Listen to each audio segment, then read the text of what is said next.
You know what's crazy about Interstellar? No matter how many times you watch it, that ending still leaves you with more questions than answers. Cooper sacrifices everything, his life, his time with Murph, just to give humanity a fighting chance. And then he wakes up in a sterile white dimension, floating outside of time, talking to his daughter through a bookshelf. It's poetic, it's mind-bending, it's so Christopher Nolan. But what if it wasn't? What if the ending took a completely different turn? What if Cooper never made it back to Murph? What if TARS didn't pull him into the Tesseract? What if the fifth dimensional beings had a different plan? That's the thing about Interstellar. It's a story built on possibility. The laws of physics bend, time folds in on itself, and love somehow becomes a quantifiable force. So why shouldn't we imagine a different outcome? Think about it. The entire movie is about choices. Cooper chooses to leave. Mann chooses betrayal. Murph chooses to believe in the ghost in her room. Every decision branches off into a new reality. And yet, the film only shows us one version of events. But what if we peeked into the other timelines? The ones where things didn't go according to plan? The ones where the universe had a different idea of salvation? See, here's what fascinates me. Interstellar's ending feels inevitable, but it's not. The Tesseract, the black hole, the way Cooper communicates with Murph. It all hinges on so many variables. Change one thing, and the entire domino effect collapses into something new. And that's exactly what we're going to explore. Imagine a version where Cooper doesn't survive the black hole, or where Brand doesn't make it to Edmund's planet. Or, here's a wild one, what if Murph was the one who had to make the sacrifice instead? The deeper you dig, the more alternate paths emerge, and each one unravels a whole new layer of meaning. So here's the real question. What if Interstellar's ending wasn't about hope, but about acceptance? What if it wasn't about saving everyone, but about realizing some things can't be saved? That's the beauty of alternate endings. They force us to confront the story from angles we never considered. And trust me, some of these possibilities, they'll wreck you in the best way. But before we dive into the what ifs, let's take a step back. Because to really understand how these alternate endings shift the story, we need to remember how the original one worked in the first place. And that's where things get really interesting. Let's rewind for a second, because to really feel the weight of an alternate ending, we need to relive the original one. And man, what an ending it was. Cooper spiraling into Gargantua, accepting his death, only to wake up inside the Tesseract, a mind-bending five-dimensional space where time is a physical dimension. He's not just in the black hole, he's outside of time itself, looking into Murph's childhood bedroom like it's a diorama. And that's when it hits him. He was the ghost. He was the one sending the messages all along. But here's the thing. This wasn't just some random cosmic fluke. The Tesseract wasn't a natural phenomenon. It was built. By who? By them. The mysterious fifth-dimensional beings who've been guiding humanity all along? Future humans, maybe? Or something beyond our comprehension? Nolan leaves it ambiguous, but the implication is clear. This was always the plan. Cooper was meant to fall into Gargantua. He was meant to manipulate gravity from inside the Tesseract. He was meant to send the quantum data to Murph so she could solve the equation and save humanity. And then, just like that, the Tesseract collapses. Cooper ejects himself, drifts through the wormhole, and wakes up in a hospital orbiting Saturn. Decades have passed. Murph is old, lying on her deathbed, surrounded by her family. And in this quiet, heartbreaking moment, she tells him, no parent should have to watch their own child die. It's a gut punch because Cooper did watch her die. From his perspective, He left a little girl and returned to an elderly woman in what felt like days. Time stole them from each other. But then, hope. Murph tells him to go. To find Brand, who's out there alone on Edmund's planet, starting a new colony. And just like that, Cooper steals a ship and blasts off into the unknown again. The music swells, the stars stretch into hyperspace, and we're left with this bittersweet sense of continuation. Humanity survives. Love transcends dimensions. The cycle begins anew. Now here's what's fascinating about this ending. It feels inevitable, but it's actually incredibly fragile. The entire sequence hinges on a ridiculous number of variables lining up just right. The Tesseract had to be there. Cooper had to survive the black hole's spaghettification. Murph had to be in the right place at the right time to receive the data. TARS had to retrieve Cooper from the event horizon. Change one of those factors, and the whole thing collapses. And that's why alternate endings are so compelling, because the original is already balancing on a knife's edge between triumph and disaster. But here's the real kicker.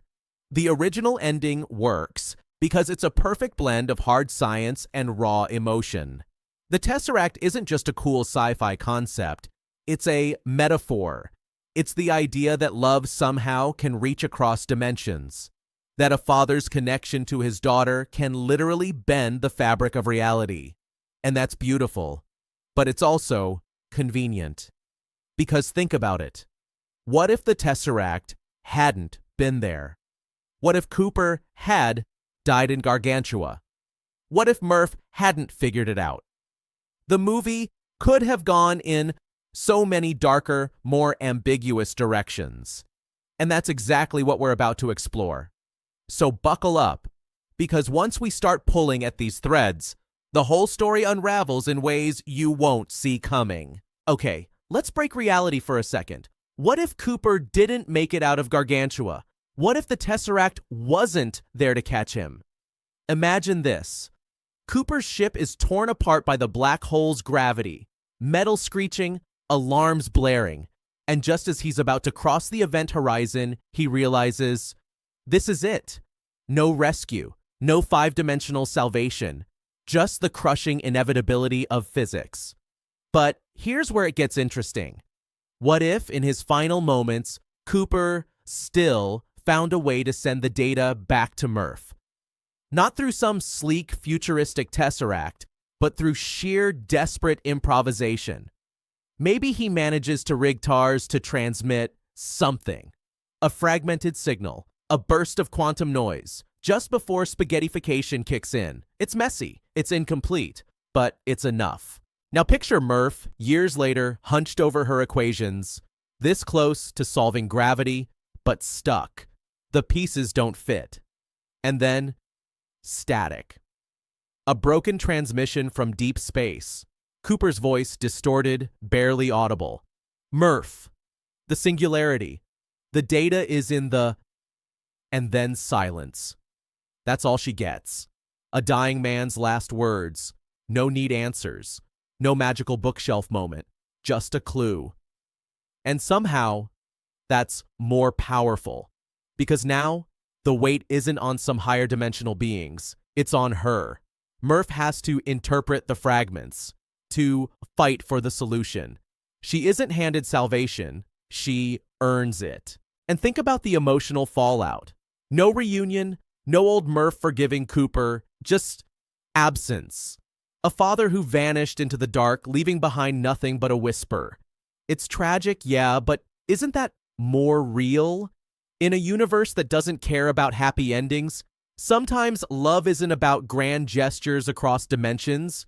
Sometimes it's just what you leave behind. But here's the kicker. What if the signal wasn't enough? What if Murph couldn't crack it?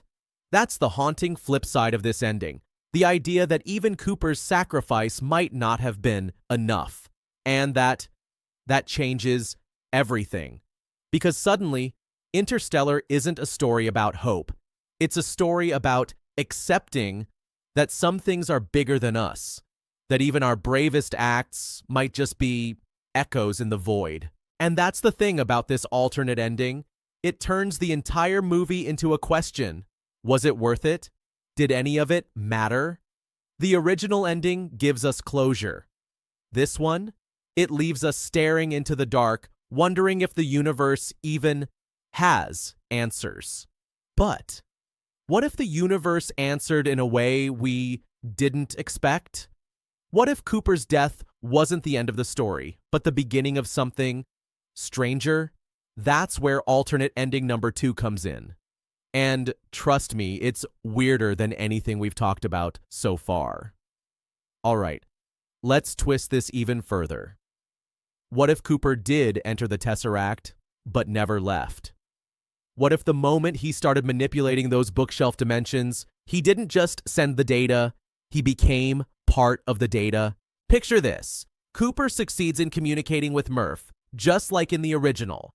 But when the Tesseract collapses around him, there's no wormhole ride back to Saturn. No miraculous rescue. Instead, he wakes up again, inside the Endurance, just moments before the initial descent toward Gargantua. At first, he thinks it's a dream, déjà vu. But then, he notices the details. The same coffee stain on his console. The exact same crack in the glass of his helmet. And when he looks at TARS, the AI says something chilling. Cooper, this is our 137th iteration. That's when it hits him. He's not out of the black hole. He's trapped in it. The Tesseract wasn't a bridge. It was a mirror. Every time he succeeds, the universe resets. Because here's the terrible truth. The fifth-dimensional beings aren't future humans. They're failed versions of Cooper himself, stacked infinitely within Gargantua's gravity well, their consciousness stretched across eternity. And Murph? She does solve the equation each time. Humanity does escape Earth. But Cooper? He's the cosmic cost. His punishment for bending time is to live it forever, perfecting each loop, making tiny adjustments, because maybe, just maybe, on iteration 10,000, he'll find a way to break free.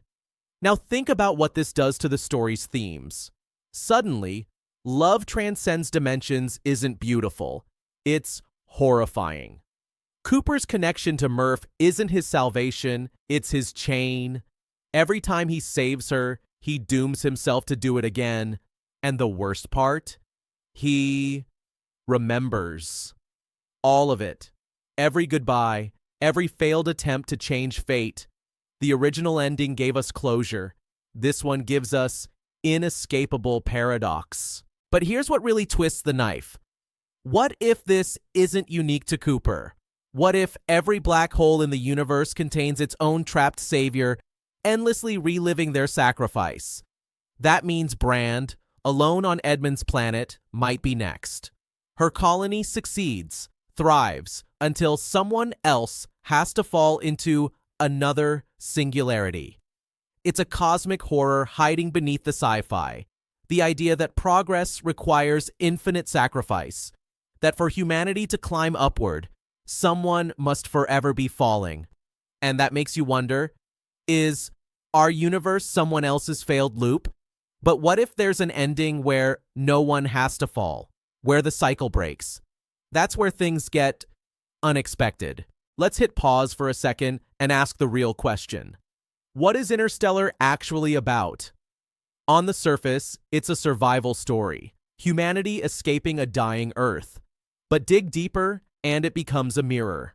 Every ending we've explored reflects a different facet of us, our hopes, our fears, what we're willing to sacrifice, and what we're not. Take the original ending. It's a love letter to human ingenuity, the idea that even in a cold, uncaring universe, connection matters. Cooper's bond with Murph literally bends space-time. Beautiful, right? But here's the paradox. It's also selfish. Think about it. The Tesseract, the data, the rescue, it all hinges on Cooper personally, being the savior, almost like the universe revolves around him. And isn't that oddly human?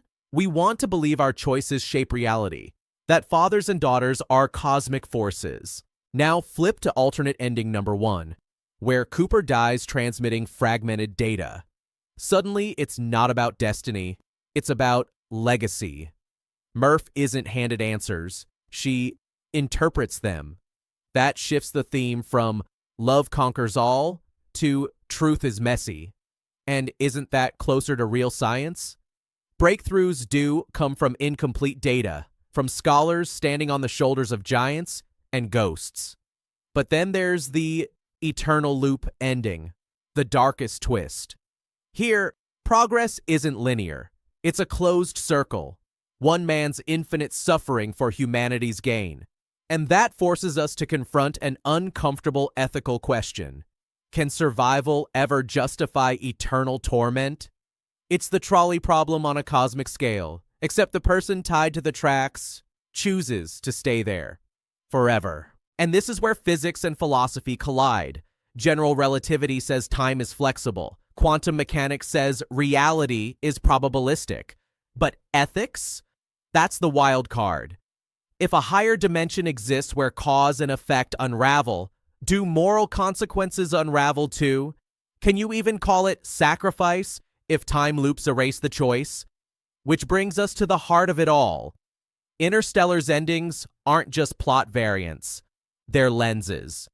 The original is faith, in love, in destiny, in they who built the Tesseract. The dying message is doubt, the terror that the universe might not care. The loop is despair, the creeping fear that progress is an illusion. So here's the kicker. Maybe the right ending depends on what you believe about humanity.